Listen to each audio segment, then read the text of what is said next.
Hi there, this is Toni Courtney speaking, and this is a short piece on self-awareness. Leadership literature tells us that self-awareness is the most important leadership trait of all. In fact, I always say that leadership is a personal journey marked by stages of self-awareness. When we're self-aware, we can get along with others better. We can understand also our own thoughts, our own feelings, and patterns to our behavior that are underlying, what we do and how we do it. So self-awareness is being able to look through our own lens and to be able to see ourselves. And it's also about understanding how others are perceiving us as well. This week I started working with a new coachee, and during our conversation he began to see how his need to decide quickly and how his need to be right was impacting the way that he was listening, the way that he was asking questions, and the way that he was showing up to others around him. And he realized that what was sitting underneath that was his own need for certainty and control. And while he was justifying his own behavior, he had a lot on, lots of things to get over the line, a million things to be thinking about and getting on with. But what he started to appreciate was the impact that how he was showing up was having on how he was being perceived as a leader and impacting the relationships that he was having with others around him.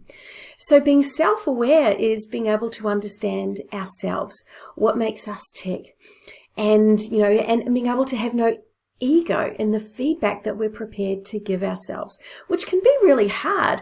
And this is why leadership growth is hard, because it involves us challenging how we think about ourselves and challenging some of the patterns and some of the habits that we have for how we think and how we behave. Research tells us that we're just not as self-aware as we think that we are. There was a really interesting research article in the Harvard Business Review, and I think February last year. It was titled Self-Awareness, How to Cultivate It. And that piece of research within that article showed that only 15% of leaders are self-aware. So how do we become more self-aware? I think there are a couple of things that leaders need to be mindful of continually. This is a continual conversation. The first one is around our self-reflection, our quality self-reflection, and asking questions like, as I move through my day today, how did I show up? How did I leave others? What was the feeling that they had after their interaction with me? So this is a reconciliation process. Was the experience that I gave others of my leadership in line with the experience that I want to give others of my leadership? And the second area is around getting some feedback.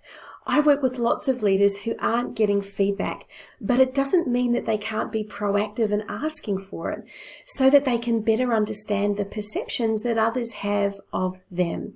And it's the commonalities across these perceptions that can give us some rich insight into actually how we're showing up for others. And oftentimes there's a bigger gap between our intention and the impact that we're actually having on others.